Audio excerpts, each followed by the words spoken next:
Quand j'ai vu le 11 du Real et j'ai vu que Vinicius était au banc, je m'étais déjà préparé à faire une vidéo en fin de match pour expliquer qu'il n'était pas assez respecté. Vinicius mérite bien plus de respect pour tout ce qu'il a apporté au Real et que le traitement de Xabi Alonso envers Vinicius, il est grave injuste. Mais quand j'ai vu son entrée, j'ai retiré tout ce que j'avais à dire. Il se passe quelque chose dans la tête de Vinicius, on voit qu'il y a un problème. On voit que toutes les rumeurs qu'il y a autour de Vinicius, comme quoi il se sent pas bien, comme quoi il est atteint, même l'affaire sur son nouveau contrat parce qu'il a toujours pas prolongé au Real, et même sur son statut car il n'est plus le leader du Real, le boss maintenant c'est Mbappé, on voit très bien à quel point ça le travaille. Et de voir Rodrigo titulaire devant lui, le premier match de Ligue des Champions, on va pas se mentir les gars que c'est une énorme surprise. De te dire que Mastantuono a été sur le terrain pour le premier match de Ligue des Champions et que Vinicius était sur le banc, franchement j'y aurais jamais cru. On va pas se mentir les gars que la baisse de niveau de Vinicius est énorme. Sachant qu'en plus de ça, pour pas l'aider, t'as Rodrigo qui maintenant est son concurrent direct à son poste. C'est d'ailleurs drôle car les deux ce soir créent un penalty. Rodrigo en première mi-temps, Vinicius en deuxième, concrétisé par le boss du Real, Mbappé doublé. En tout cas c'est une affaire à suivre, on verra ce que Xabi Alonso fera en Liga. Bellingham qui est officiellement de retour, je sens que c'est le début des problèmes. Enfin bref, sinon vous les gars, vous en pensez quoi? Ramenez-vous sur Snap, on s'ennuie.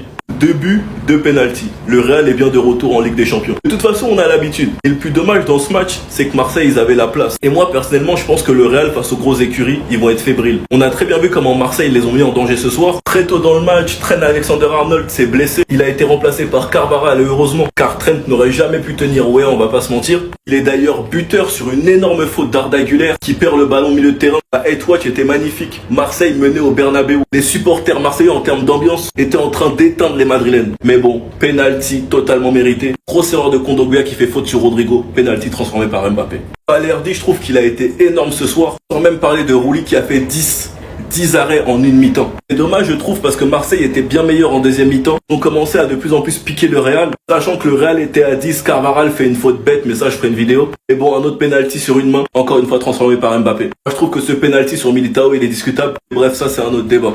J'ai trouvé personnellement que Arda Güler a joué avec de l'ego aujourd'hui. Suite à son erreur, on a senti qu'il essaie de se rattraper. Notamment en première mi-temps, il aurait pu glisser ce ballon pour Mbappé, mais il a préféré tenter et frapper. Bon bref, le Real s'en sort très bien, mais je sens que le résultat négatif, c'est pour bientôt. Enfin bref, sinon vous les gars, vous en pensez quoi? Ramenez-vous sur Snap, on s'ennuie. Lamine Yamal est blessé et je ne peux pas m'empêcher de penser à 3 hommes au St James Park qui ont l'habitude de les martyriser. En commençant par Marcus Rashford, qui est franchement l'un des joueurs que j'attends le plus. Il va retrouver l'Angleterre, un terrain qu'il connaît très bien. Et ce serait une belle histoire qu'il mette son premier but au FC Barcelone contre un club anglais à l'extérieur et surtout un match après avoir fait une passe D. Un autre joueur qui connaît très bien Newcastle allait demander aux supporters, Rafinha, qui a eu l'habitude de les climatiser au St James Park à Leeds en étant plusieurs fois buteur. Ce même joueur qui a été le meilleur joueur de la Ligue des Champions, qui n'a pas reçu le trophée de meilleur buteur de la Ligue des Champions. Ça a été Guirassy sous prétexte qu'il a moins de minutes alors que c'est Rafinha qui a éliminé son équipe. Lui aussi qui méritait le trophée de meilleur joueur de la Ligue des Champions.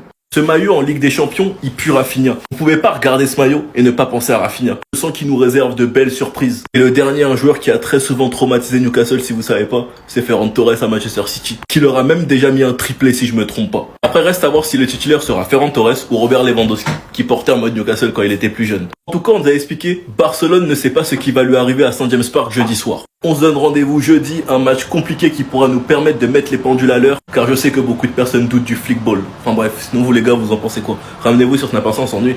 Il y a rien de surprenant, c'était évident, Lamine Yamal est forfait contre Newcastle, de La Fuente on trop remercie. Le staff médical ne prendra aucun risque au sujet de Lamine Yamal tant qu'il existe un risque de rechute. Il ne jouera pas contre Newcastle, sa présence contre Etafé ou Oviedo n'est pas certaine. L'objectif est qu'il soit à 100% pour affronter le PSG en LDC. Comme c'est bizarre, Frenkie de Jong, qui lui aussi était blessé en trêve, est déjà de retour. Pourquoi? Parce que Koeman a vu que de Jong n'était pas à 100% et a décidé de le renvoyer à Barcelone. Alors que Lamine Yamal est arrivé en trêve avec des petits problèmes, De La Fuente l'a mis sous médicaments et l'a quand même fait jouer 70 minutes, même s'il ne s'entraînait pas tout le temps avec le groupe, on lui donnait des médicaments. Et malgré les problèmes qu'il a montré lors du premier match en trêve, ça n'a pas empêché De La Fuente de le remettre titulaire au prochain match et de le faire jouer encore une fois plus de 70 minutes dans un match largement gagné par l'Espagne. Conclusion, il rate minimum 3 matchs, dont un en Ligue des Champions, pendant que Frenkie de Jong, lui, est déjà de retour. Bref, maintenant nous savons sur qui compter contre Newcastle, Rafiko Kodjojo, ainsi que Marcus Rashford, qui connaissent très bien le St James Park. Mais je ferai une vidéo sur eux deux plus tard. En tout cas, De La Fuente, le temps d'absence de Lamine Yamal, on va t'en vouloir. Déjà que Gavi, il a du mal à revenir des croisés par ta faute. Lamine Yamal qui manque déjà des matchs importants. Enfin bref, sinon vous les gars, vous en pensez quoi? Ramenez-vous sur Snap, on s'ennuie. Nos joueurs ont voyagé et sont arrivés à Newcastle. Franchement, je vous mens pas les gars, je suis dégoûté de l'absence de Lamine Yamal, mais bon, je sais qu'on va le faire sans lui. Mais ça aurait pu être un bon match dans son palmarès. Donc voici les convoqués: Garcia, Chesney, Kochen, Araujo, Kubarsi, Christensen, Gérard Martin, Koundé, Eric et Geoffrey Torrens, Pedri, Fermin, Casado, Olmo, Frankie de Jong. Comme c'est bizarre, de Jong était blessé pendant la trêve, il n'était pas à 100%, donc son coach a décidé quoi? De le renvoyer à Barcelone, car il voyait pas l'utilité d'avoir un joueur qui n'était pas à 100%. Pendant que Lamine Yamal, lui, il est forfait. Pourquoi? Parce qu'on l'a drogué, on lui a donné des médicaments pour qu'il puisse jouer les matchs malgré les douleurs, sans même s'entraîner par moment. Conclusion des courses, il joue pas. Il pourrait peut-être être absent pendant une longue période. Merci de la Fuente. Bernal, ça c'est incroyable. Ferran, Lewandowski, Rafinha, Rashford, Rooney et Fernandez. Quand vous vous demandez, c'est Tony Fernandez. Parce que l'autre, il s'est blessé, si je me trompe pas, à la cheville. Cher, Botman, Joelinton, leur nouveau géant neuf là. Je me demande qui Flick va aligner en défense. Araujo, Christensen, mais pas Eric Garcia en tout cas, il est trop petit. Comment du Lewandowski pour compenser la taille en coup de pied arrêté. En bref, demain ça va être un match très intéressant. On nous a cassé la tête avec la taille de leur numéro 9. Si finalement il crée rien, on va bien rire. Enfin bref, sinon vous les gars, vous en pensez quoi? Ramenez-vous sur Snap en nu. Pour la sécurité, pas de Barça PSG au Camp Nou. Ce week-end contre Retafe, on sera au Cruyff. Donc en septembre, le seul match qu'on pourrait avoir au Camp Nou, et encore il n'y a pas de confirmation, c'est pas sûr, c'est le Barça Sociedad. En fait, franchement les gars, posez-vous 10 secondes et dites-vous tout ce que vous avez eu le temps de faire dans votre vie, et le Camp Nou n'est toujours pas prêt. La dernière saison où le Barça a joué au Camp Nou, c'était la saison 2022-2023. Actuellement, c'est quelle saison?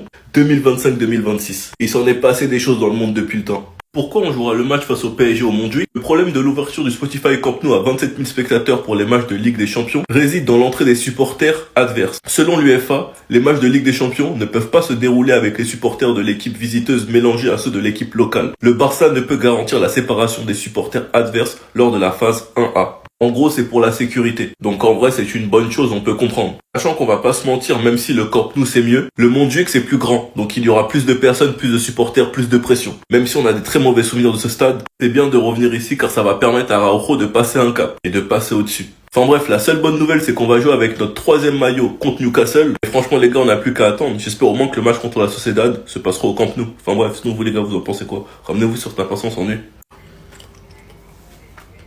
Quand je vous expliquais que les Madrilènes étaient la définition du culot, le site du Real Madrid qui sera transmis à la FIFA comprendra des statistiques comparatives avec le Barça, démontrant clairement les préjudices subis, carton rouge, penalty, faute, points perdus et tout ça. Le Real Madrid estime que le Barça et l'affaire Negreira sont la raison des problèmes d'arbitrage en Liga et que toutes les décisions incorrectes sont comme planifiées à l'avance. N'hésitez pas à mettre ça dans votre rapport. N'hésitez pas à mettre ça dans votre rapport. Je suis désolé les gars, mais le timing il est faux. Le timing il est mauvais. Tout ce qui s'est passé dans les matchs, rien ne s'efface. Et l'année dernière, l'arbitrage au niveau des classicos, parlons que des classicos. Des confrontations directes entre le Barça et le Real. Toute la planète football était scandalisée de l'arbitrage en Liga envers le Barça quand ils affrontaient le Real. Vous allez rien réécrire ici. Tout le monde était témoin. La finale de Coupe du Roi, une honte absolue. Avec un comportement dégueulasse de la part du Real, vous avez fait pleurer l'arbitre de finale de Coupe du Roi. À cause de vous, son fils s'est fait harceler à l'école. Suite à ça, on a assisté à l'une des finales les plus honteuses, avec je ne sais combien d'erreurs d'arbitrage. Et là, on parle que du match de Coupe du Roi. Sans même parler du comportement du Rudiger et Vinicius en fin de match, qui ont voulu agresser l'arbitre dans un match où ils ont été avantagés.